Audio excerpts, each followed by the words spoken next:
Right, even the guest now, if you fix a mistake, if you apologize for something you did wrong, now they're actually even more invested, more loyal, because they see that you do actually care.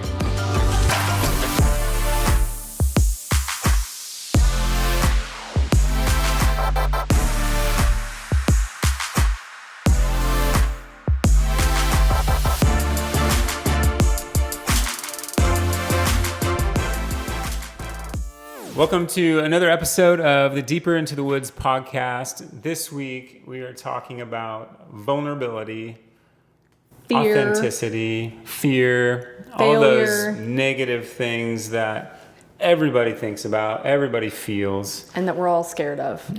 We are all scared of admitting that we're scared of those things. Exactly. So I don't know if I'm excited to talk about this, but I'm excited to have the conversation, at least for other people to listen to, and maybe we'll talk about things that we have had to overcome as a company, as husband and wife working together, those kinds of things, and just the sort of the negative narratives that are running through our heads at any certain point, and whether or not we've listened to those or Right. It's easy to get in your own head about it and sort of let fear and failure stop you from trying new things. Yeah. And to start off, you came across a really cool quote from a book. What was the book called? High Performance Habits. Yeah. Nicole, our district manager, actually sent me this, and it kind of just really related to what we were wanting to talk about today. So it was timely. It was timely. So read that, and then we'll go from there. Okay, here we go. Remarkable or meaningful contributions. What great thing has ever accomplished... Let me start this over. What great thing was ever accomplished without a little recklessness? So-called recklessness was required for the extraordinary to happen. Crossing the oceans, ending slavery, rocketing man into space, building skyscrapers, decoding the genome, starting new businesses, and innovating entire industries. It is reckless to try something that has never been done, to move against convention, to begin before all conditions are good and preparations are perfect. But the bold know that to win, one must first begin. They also deeply understand that a degree of risk is inevitable and necessary should there be any real reward. Yes, any plunge into the unknown is reckless, but that's where the treasure lies. Yeah. So he or she, I don't know, they're talking about recklessness and sort of this idea that the good stuff doesn't come unless you're willing to risk something, right? Exactly. Do you recall areas that we've done that in as a company? Yeah, I think we've done that a couple different times in different ways. I think we've tried new things. We've definitely tried things like even systems, and they've completely failed or flopped. Yeah. And to not let that even like discourage you is really a challenge. To say, oh, we failed, but we're just going to keep trying. We're going to try something new. We're going to try something different. We're not going to stay in the failure and stay in the, pity party about it. It's easier just to say, hey, we failed. It's okay that we failed. We tried something new. Let's move on. I think even starting Woods was a big risk. Yeah. And it seemed reckless to, I think, a lot of outsiders too, right? Yeah. Especially when we open our first store and it's not instantly successful. We're not instantly lines out the door. It was the thought of like, is this going to work? Yeah. We're trying something. We put ourselves out here. Yeah. We opened this coffee shop. We invested time, money, energy. What if no one shows up? Yeah. And then they don't. And then they don't. Yeah. Your biggest fear sort of comes to life and you go, no one's coming. Right. Like there isn't any customers. Like what are we going to do? Yeah. And so let's stay there for a second as we think about sort of the history of Woods and I know that we'll have Wes on the podcast at some point to kind of talk about, that journey. But let's just assume that people know that we did start the business. We're like, 17 years in now. But back in that first year, when we opened the very first store, Wes tells a story. He clicks on the open sign, right? And it's like, all right, everyone, come on in. But there's no one. Right. Like, no one's coming in. And he used to park his car in the front parking spot of the store, like right in front of the store. He would sit in the window reading a newspaper, so it looked like someone was in the store. Totally. Yeah. So it wasn't like, ooh, there's that new coffee shop, no one's there, we probably shouldn't try it. He wanted to make sure people drove by and saw that there's at least there's one someone person, there. one car. Let's give it a try. Yeah, and so there's that sort of discovery point where we've tried it, we've put everything out on the line, we've invested all of our savings into this thing, we have invested so much time on a concept that we don't really know is going to work. Right. At that time, it's like Starbucks is really starting to take off. Yep. As a company, and there aren't really that many other independent coffee shops, at that time. There are some. At that time, it was more a lot of drive-thrus. Just Yeah. those drive-thru stands. No one was really doing the lobby with drive-thru setup. And just sort so of a we different have thing. really high overhead as far as retail space that now we're taking up, not just a drive-thru. And so there's just a lot of risk, and there's a lot that could fail. So what is the driver of that, right? So that's the question. So I think it's mostly Wes. It's mostly your dad. He's that type of guy anyway, and we have been able to sort of kind of, ride alongside him in that, where he is a positive thinker. He's like, it's gonna work, you guys. It's gonna work, and he just has that sort of vision for it. Right. That's the motivation. It's gonna work. Let's keep trying. Yeah. He finds the positive in everything, right? So that's really what helped us even continue when we could have said, oh no, this isn't working. But we just kept going with it. And then guests started walking in the door. People started coming through the drive-thru. Yeah. And then it actually, that business started building pretty quickly once it started. Once that ball started rolling. It started rolling pretty fast. There was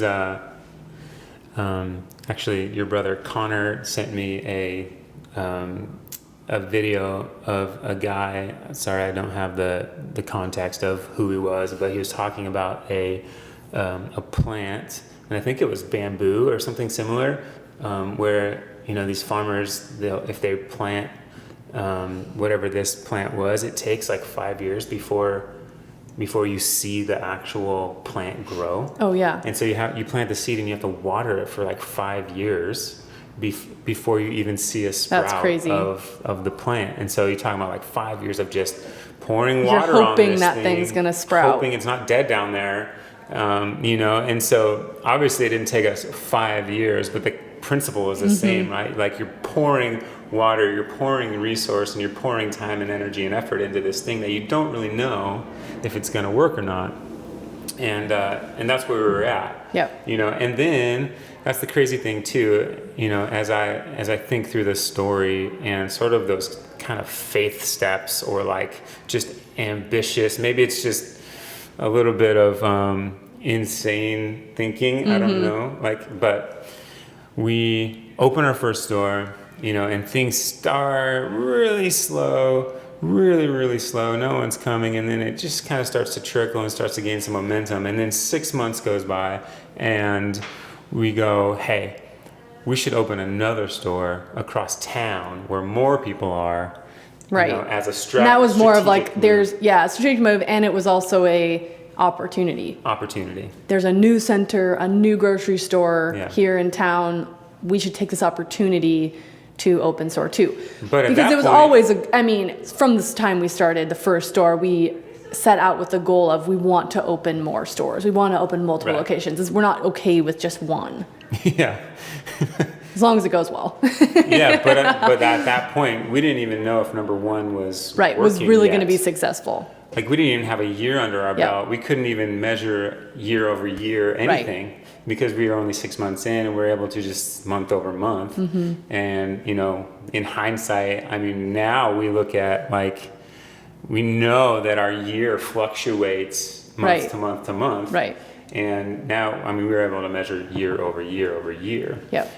But we didn't know that then. But we kind of doubled down in a sense on this sort of adventure of Yeah, and really coffee every shop. new location, probably till Boulevard Park, was a very big risk. Which was the sixth. The sixth location. I mean, it was really all big risks we took each time, just sort of saying, yeah, let's go for it. Let's do another store. Let's do another store. At some point, these are all going to start like feeding off of each other. Yeah, we're gonna see the People sprout are really going to in know, the dirt. We just and gotta it will keep work. planting. Yeah, and so Yeah. we just kept going with it and taking these opportunities to open new locations, even though maybe we didn't quite have it all figured out yet. And in the end, the risk paid off. Yeah, it did. There is definitely something to be said for hard work, obviously, just sticking to the plan. Yep. Like Not just- giving up too early. Yeah. I think a lot of times, yeah, you jump into something, you want to start something new, you want to try something, but then that fear starts creeping in and you see a little bit of failure and then you want to just stop right there. And you don't want to push past it because that means kind of overcoming your fear at that point, right? You're afraid, you're starting to fail, you're like, oh no, I don't want to fail because what does that look like? And I think most of the fear of failure is what is everyone else going to think of me? Yeah. What is everyone else going to think of my failure? Even more so probably than our own mind. Yeah, if it was just us, we'd probably take more risks, Yes. right? But if there's others looking at us, Yep. we're kind of scared of what they might think Right. of us. So we're in this time where we've planted a number of stores. We've invested more and more into these stores and into the business, not really knowing yet if it's going to succeed. We're seeing maybe glimpses of success. Right, it's working, guests are coming, they're liking what we do, Yeah. but we're not seeing large sales numbers. We're not like, wow, we're killing it right now. Yeah. And we're now into store 4, 5, 6 at that point, Yeah. where we're still kind of taking this risk and just keep putting ourselves out there and saying, Yeah. it will work, it's gonna work, we're gonna get these stores now with more stores open, more people are gonna be aware of who we are, aware of our brand, and we'll start seeing some cross contamination, that's a bad word, but Cross-pollination. people recognizing who we are and catching on to maybe why they would be coming to Yeah. us versus somebody else. But at that point still, store 6, 7, I'd say even to store 8, it still felt like we were really building. We're building on this thing. You're It's laying starting bricks. to work, Yeah. but it could easily go the other way real quick. Can this actually be a sustainable thing? Can this sustain our family? Is this business really going to be something big? That was still a big question at that point. Yeah, and I think that's probably a pretty big misconception. I think it's like, oh, you're a business owner, you must be well off, or you must be Right. making a ton of money, Yep. because you have 8 coffee shops. And the reality is, no, like we have dumped everything we have into these 8 coffee shops to keep them going, hoping that one day. And it takes a lot of money to keep your business running, which I Yeah. think that is a misconception as there's well. just a lot of costs involved, right? It's not just like we're making money at that point. We're staying afloat. We're keeping on the track of doing this, and we still believe that if we continue to open stores, at that point, we're gonna see some bigger success. And in essence, we're still doing that. We're still, playing it sort of safe and saying, we're not just going to be taking tons of money out of the company. Right. Like, everything goes back in for more growth and for future Exactly. stores and things like that. That's always been the thing. So it's not like this cash cow that everyone is withdrawing from. That's not it at all. Right. We all make our wage, Yep. but then, the revenue that's generated goes into a new store and a new community. Right, and continuing to build the business. a new plant. It really is like agriculture, Yep. like we harvest and then we plant the seeds Right. in new fields, and it's really is that kind of a thing. So with that in mind, with that said, can you think of a time though where it was like, okay, I think we got it figured out. I think the numbers are lining up. I think the dream, so to speak, is starting to kind of come to fruition. I think one pivotal point for us was when we opened the store in Boulevard Park. I think getting that store, for one, was a big process, and maybe we'll talk about more in depth about that at some point. But that store, a lot of people in the community came to my dad at that point and said, like, this is a mistake. You're making a mistake. This store is not going to be busy. You're probably going to be busy in the summer only. It's going to be seasonal. I'm not sure you've thought through this properly. I think this is a mistake, like in a kind way, like almost warning, right? Like, do you really want to do this to your business that you're growing, that you're trying to make go and work and make money? And he really, at that point, was like, no, I think it's going to be great. I think this is rare. We're right on the water. No one else has this. I think people are going to love it. Yeah. So really, the first day even of that store was an encouraging day. We opened and there was people waiting outside the store. That was the first store that we had opened that had happened. That actually had anticipation for it. And we opened the store and it was busy. There was guests coming in and it felt really good and there was energy about it. And everyone that was coming in was excited about what we were doing. Yeah. And then that first summer, the 4th of July, was just an insane day. Like, just so busier than any day we've ever had. It was, just sort of like that mark on the calendar of, wow, we can do this. Yeah. This is really going to be something. We saw some light. And then that store continued to just be busy, and then lots of people knew about our brand because they would go to the park and then they'd see stores elsewhere. And that's when the ball really started rolling, is really when we opened the Boulevard Park location. Yeah, and that's actually a good example of sort of that scenario where this doesn't make sense on paper. And, before that store was built, Wes, he has this idea, and it's almost like this really romanticized, vision for a coffee shop on the water, but it's inside of a park, and this park is pretty much vacant in the winter, like just nothing happening. And so that's why people are saying, that you're only going to be busy in the summer, and then what are you going to do in the winter? This is a very temporary, sales tactic, and it's just not going to work. But he stuck with it. And he saw the vision, I think, of that park and what it could be. Yeah. And then after a couple of years, there was future plans for that park, and they built a boardwalk over the water. And now, no matter what time of year you go down there, there's even people walking. Yeah. Bad weather, good weather. It's become a place to go. That's the cool part too. Is like the woods in the park is kind of a refuge or a sanctuary. It is. In bad weather, like you still have the view of the ocean, but it's like, now I can be indoors and enjoying these things and a cup of coffee or whatever. And now we're just as busy in there in the winter, maybe not just as busy, but we're still busy. In winter. You know what I mean? And so now, I think that we have seen the fruit of actually sticking with the plan, or sticking with the dream and saying, I know it's going to work. Right. Even when push through the criticism. Yeah. At first you might think, oh no, this really isn't working. We're not really making money yet. We're in store 3, 4. Is this going to work? Should we just pull the plug now? Yeah. And that fear of failure, the fear of, oh no, if we fail now, what is that going to look like to everybody else? What's that going to feel like for me to fail?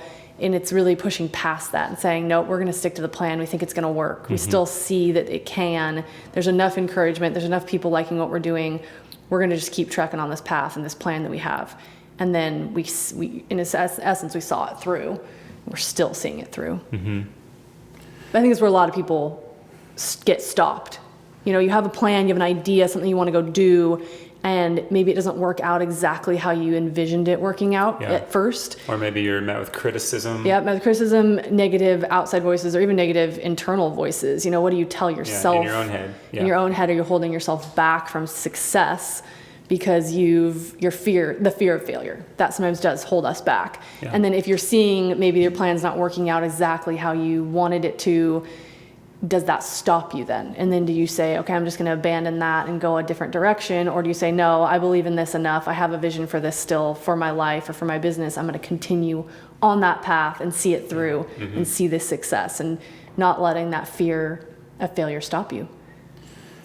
Do you know, or would you be able to speak to those actual thoughts, like what are the thoughts? So let's say we're opening a new store, like we just opened a store in Bothell. What are the thoughts that are creeping in that you have to fight? And you say like, no, that's not actually, it's not reality. It's just in my mind. Like what are some of those thoughts? I think even every new location still. Every single one. The week of, I'm like, what if no one shows up? Yeah. What if we open the It's that door first door all and over. no one shows up? That's Exactly. still there. Yep. On store 21. Yeah. 22. Is it 22? 22. 22. And really, like even we do a friends and family event before every store opening, and it's usually the weekend before we open. We send invites out, and even for that, I always wonder, like, is there gonna, who's gonna show up? Is there gonna be many people that show up? Are people gonna like what we're doing? Yeah. What's gonna be the perception of the store? I mean, all those things still go through my head, and I have to stop myself and be like, no, it'll be fine. People are gonna show up, and that store opening actually went that was, above like, and beyond good. what we thought it would even do. So the latest store in Bothell was one that it felt like the first store all over again, but with like almost 20 years of experience. Right. It was like this new like birth of like, okay, now we know everything we know. And now it's like we're trying this again in a new community. New community again. I mean, Bellevue is kind of a new community, but it's different. It's like really, lots of population and lots of like things going for it. But Bothell was like, we don't know anything about this community really. We have to learn. We have to interact with the people. We have to kind of start and build from scratch again. And so we really didn't know. Right. And so for me too, was the marketing good enough? Like, did we have enough of a reach? Did we say the right thing?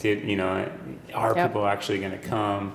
Are they going to will the community receive us? Will they like what we do? Will they like our coffee even? When they try our coffee for the first time, are they going to say, oh yeah, this is better than wherever else I go? That's exactly the thing, right? Yeah. Like this, it's like, oh, that's either better than, or that's not as good as. Right. I actually like something else. Yeah. It's so subjective to the person, but it's like that's every single thing that you taste or drink, you're comparing it to something else, right? And so we know that, and I think that's a fear. Another fear with especially new stores is you're making a first impression to every single person. Yeah. Even in the first 6 months, you're still making first impressions. Yes. And when we aren't making a great first impression, we can sometimes deter people from coming back to our stores because their first visit with us isn't what we want it to be. They don't get great service. They don't get an amazing, excellent drink. Their expectations aren't met.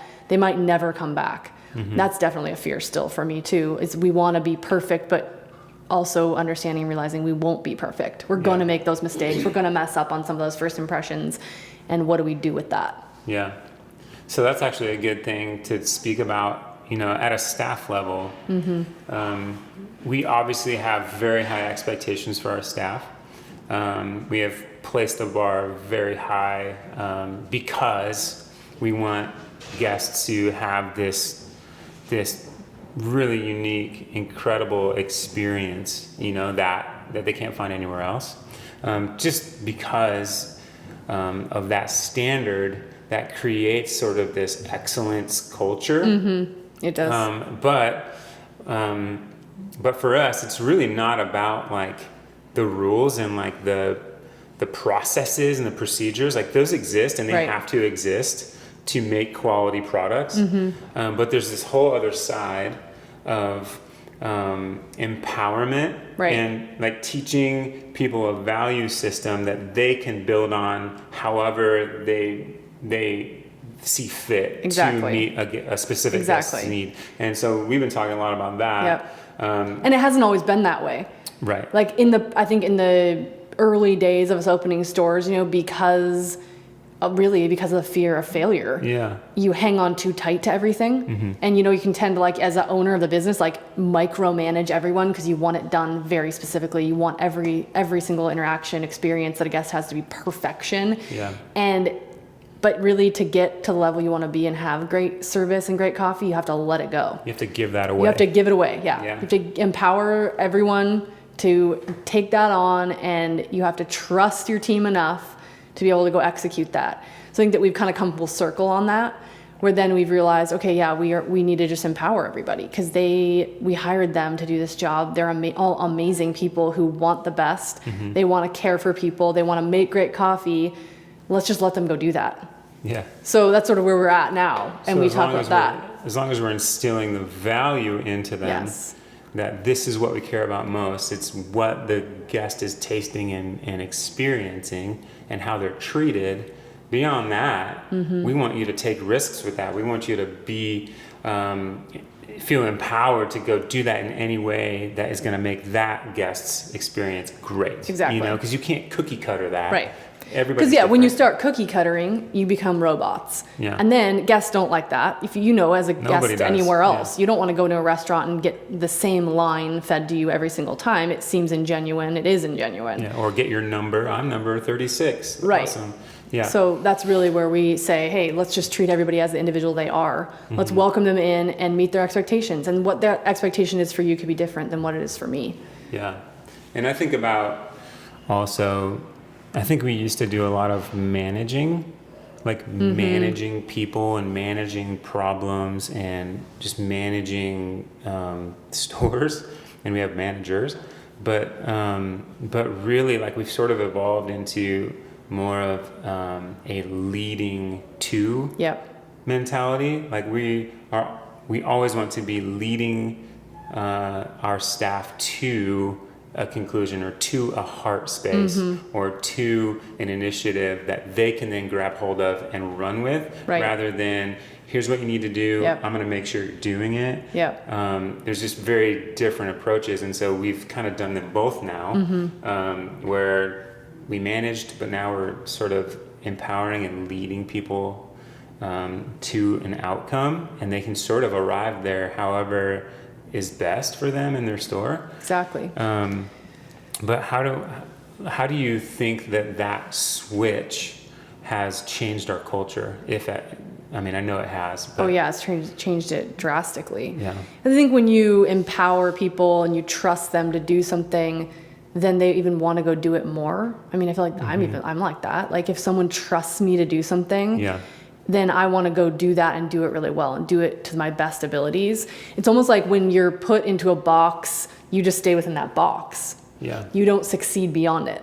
Right. So if you're told, okay, you need to do this exactly like this every time, XYZ, do those things, you're just going to do that. You're gonna be scared. You're to not get out going of to the do, box. right, you're going to be scared to get out of the box. You're not going to do anything more. Yeah. You're not going to do it better because you were told to do it this certain way. Yeah. Where once you're empowered and trusted with this thing, whatever it may be, you had the freedom to take it to like new limits and new heights. And even with that, I mean, it's scary because now, even for me, I'm empowering, let's say, teams to do this, to serve guests, to make these interactions tailored to the person. And with that, we will fail. We will read it wrong. We will not always do the right thing. And then knowing what to do in that. And like helping even every single person that works at Woods, like understand it's okay to fail. It's okay to make a mistake. Just what are you going to do with that though? After you fail or after you make a mistake, what's the next step? You can't just stay there. Because I think when people stay there in the failure, in the mistake, is kind of when it all just goes south. Yep. But if it's okay to make that mistake, fix the mistake, admit the failure, apologize if needed, then we can just move on. And everyone's actually way better off in the long run. Even the guest now, if you fix a mistake, if you apologize for something you did wrong, now they're actually even more invested, more loyal, because they see that you do actually care. Yeah. You care to make it right. You care to fix the problem. You care enough about them to give their order for them for free because you've already, that guest has already paid for an order 20 times. It's okay to give them one for free if that's going to make up for your mistake or your failure or your deficiency. And now they want to come back every day and see you because they know you really care. Yeah, that's really good. And I think you hit on one of our core values is to always make it right. You know, to always go above and beyond to mend a situation, no matter Right. what it is. I mean, we do screw up. Yep. We are human beings. We're going to. Yeah, it's gonna happen. We do. We have. We will. Yep. But I think you're totally right. What do we do with that though? You have a choice. You can bail. You can hide it. Yep. or you can address it and actually grow that mistake into something beautiful because of how you handle it. Yep.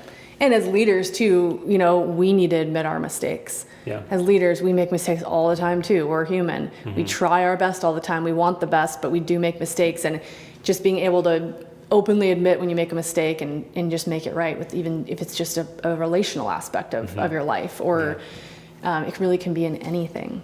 You're really good at that. You admit mistakes really quickly and easily. And I know that even in the work setting, you know, if we forget to send something out to stores that was supposed to go out, you're the first to quickly send the email and say, I screwed up. I was supposed to do that and I didn't. And that's so well received from anyone, right? On the receiving end of that, it's like, oh yeah, it's all good because you just admitted that it was your wrong. And so then it's easy for me to accept that and be okay with it. Yeah. Where if I got no communication, I would think, oh, did they just think they're high Or and mighty blamed it and on they something decided, or or blamed someone. on something else or someone Yeah. else. And it kind of gives you like a negative feeling about that person if you're not willing to just admit the mistake That is or the the fault. craziest thing about vulnerability in and of itself, is it's like the scariest thing to do, be vulnerable, but it's so powerful when you do is. it, is when you kind of break down this mask or this facade of perfection. Like the world becomes colorful. Yep. You know, you don't have to pretend anymore. There's no makeup, you Right. know, it's like real. And I think at a human level, like that's where we find ourselves connecting, is absolutely. within vulnerability, Yep. not within perfection. No. Like no one, if I'm perfect, no one can relate to me. Right. Because no one's perfect. Yep. Right. And so it almost brings this openness to a situation. Right, we're all that human, wouldn't be we're there all otherwise. people, we're all Yeah. trying to do our best, and we're all gonna fail. Yeah. And so why not just say that? Yep. You know, Exactly. sorry, I failed. Oh, okay. You are human. Cool. Yeah. I mean, yeah, you talk about emails that I send out. Oh, I'm so sorry. I forgot to do it. Like you remember that because I do it all the time, right? No, it's not all the time. A few times a week. Yeah.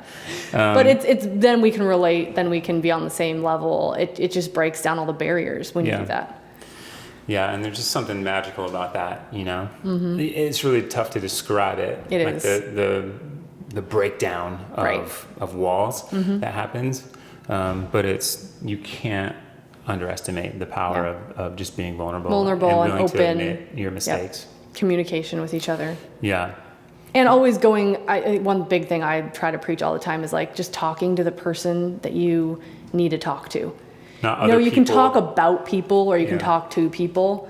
And really that's another point of like being vulnerable. If you're gonna go talk to the actual person about maybe a problem you have or something that's going on, that is taking a vulnerable place to say, hey, we need to talk about something hard. It's a lot easier to go talk to somebody else about it. Go complain or vent, whatever you wanna call it, to go do that with somebody else, and somehow it makes you feel better, but it really didn't do any good for anyone. It didn't do any good for you or the other person maybe involved that you needed to talk to. Yeah. You just take the time to go speak to the person directly. That person will respect the fact that you did that. Yeah. And you can have an open, honest conversation. And then it takes your relationship with that person to a whole nother level. And now you have a deeper relationship, a more trusting relationship with that person. Instead, if you go talk to somebody else about that person, it's actually building up those walls even more. And then there's distrust. And then if they find out you talked about them, then they're not going to trust you maybe ever again. Yeah. Yeah, you can very easily break trust that way. I like that. Say that one more time. We don't talk about people, we talk to people. Yes. That's good. I like that a lot. Yeah. We'll start saying it a lot. I'm sure it's somebody's quote. You probably stole it. I probably stole You it. should be vulnerable and say who you stole it I don't from. know who I stole it from. If I knew, I would tell you. Man, yeah, and I think, you know, as you think about, you know, what's beyond today, we have these ideas, you know, we don't plan on to stop growing anytime soon. We plan We don't. to do more stores and plant into different communities. And, you know, we're in a point now in our company where we sort of know how to do that pretty well. But we just mentioned earlier that even with every new store, there's still these fears of like, we don't know if it's going to be successful or not. And I think in the spirit of being vulnerable and authentic and honest, we have shut down stores. We have taken... We've gotten it wrong. Yeah, let's talk about that for a second. Okay. So we have closed 3 stores. We've opened 22 and closed 3 along the way. So those were ones that, didn't work for whatever reason. Right. But that's also kind of a big pill to swallow, especially for the first one. Oh, it's it really we've was. never closed the store. Like, do we want to do this? But really, it goes back to the biggest fear was, what is everyone going to think? Exactly. What's the community going to think if we close a store? Yeah. Is Woods going under? Like, we all knew it was the right decision to make. Yeah. Financially, what was going on at the time, we knew it was actually going to benefit us to close a store. Yeah. I can think the first one we closed was Safeway here in Linden, the store next to Safeway. We had 3 stores in Linden at the time. The lease was up. We were like, it's never really done what we hoped it would as far as sales volume. We have 2 other very successful stores in Linden that continue to grow. We know it's the right thing to do. The thing that held us back from making that decision was the fear of what's everyone going to think. Fear of perception. Yep, the perception. So we had to do some tough work of just, conversations and processing through that and coming to the conclusion that no, it's still the right decision. We need to do it. Yeah. And we did. And it was okay. Yeah. We came out on their other side. Actually, it did a lot of positive things for the Linden community and stores. The 2 stores we have here are thriving and they do really well. We're able to staff them. It's hard to find staffing for a bunch of stores in a small community. There's a lot of positives that ended up coming out of that, and it was a very scary thing to do, to actually make that decision. And then the other 2 stores that we closed were also sort of an experiment, something we took a risk to try it, which was the 2 kiosk stores that were in the Hagen locations in Bellingham. And those, again, we came through a couple years down the road. They really didn't do what we hoped or expected they would, and it came to that point too where we had to kind of just really look in the mirror and say, this probably is best if we let these go. Yeah, and you have to put that perception aside, right? Because that's the same thing again.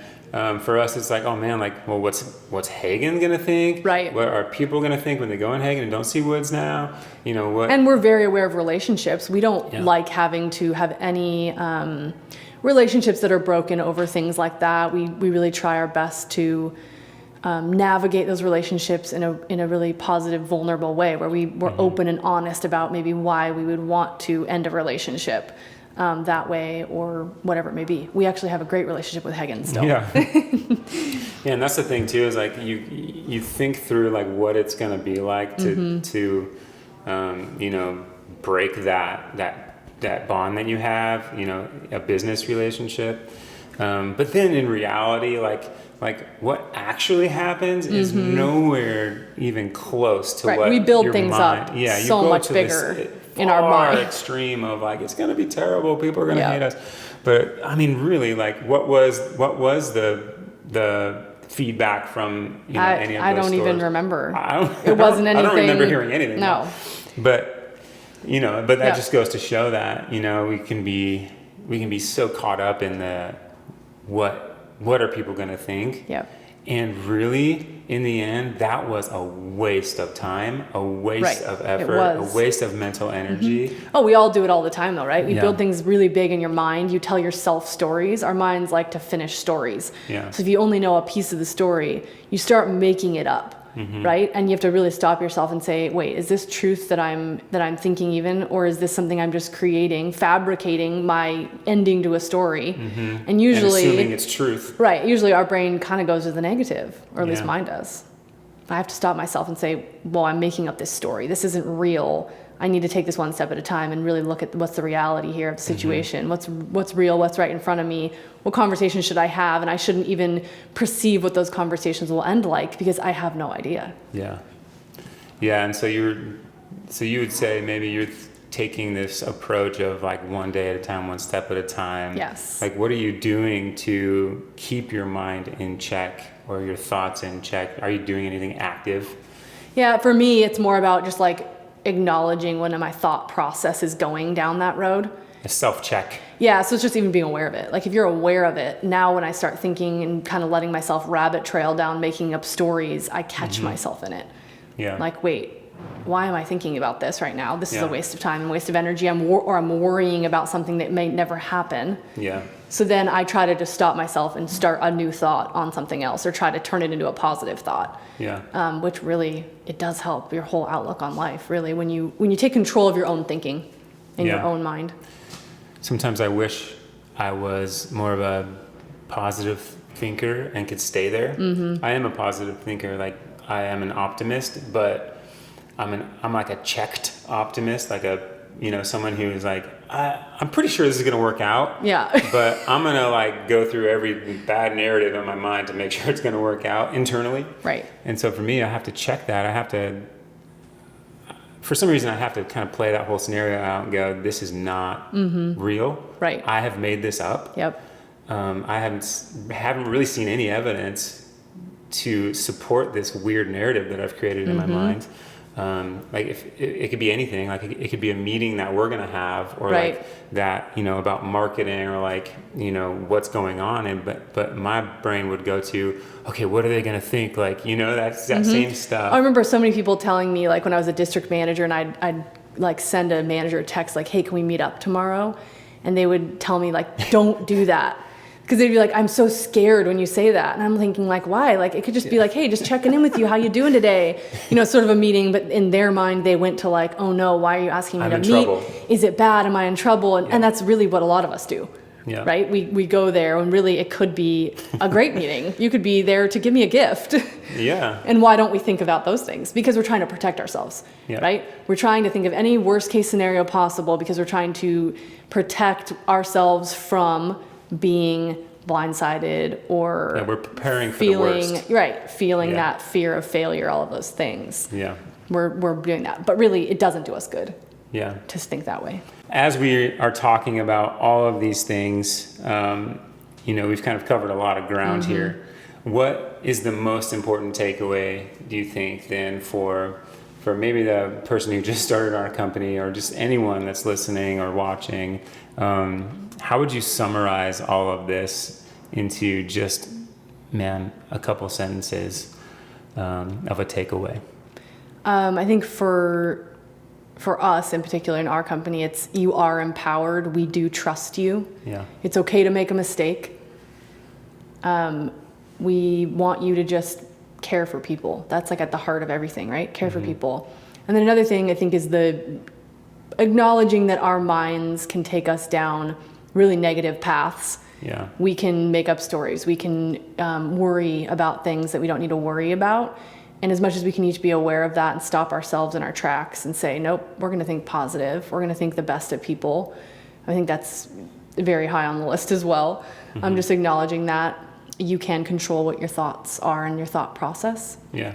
And then I think lastly, it's the talking to people, being vulnerable. Talk to people. Don't talk about them. Don't vent your frustration. Just go talk to the person. See what happens. Yeah. Have the conversation. Have the conversation. Because you're going to have a conversation. Have it with the right person. Yep. Yeah, that's so Spend good. your energy in the right places. Yeah, that is good.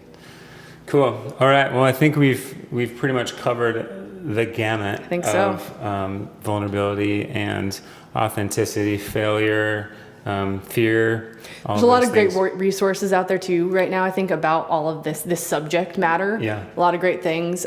So I'd encourage everyone to just continue. Look for podcasts. Look for videos to watch on this topic. Who's There's a lot one of good stuff out person there. you would recommend as a source for vulnerability, failure, that kind of Well, thing? right now there's big, trend sort of is the Netflix Brene Brown on Brown. vulnerability. She has something on Netflix right now, and it is good. I watched it. It's great.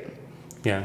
She's probably a leader in She the is. vulnerability space topic of conversation. She does a great job She of does. presenting that well. Yep. So do some research, empower yourself, educate yourself on vulnerability, and then do the hard work of checking yourself and just keeping your mental, your thoughts and your mental processes in check. And then from there, have those conversations, go after it, and be intentional about that. So, Yes, I agree. all right. Well, I think that's it for this week. Thank you so much for hanging out with us, listening. Make sure you are subscribing and reviewing this podcast. That's the way that it's going to spread. We're so thankful for that. So do that. And then I guess we'll see you next week. Take care.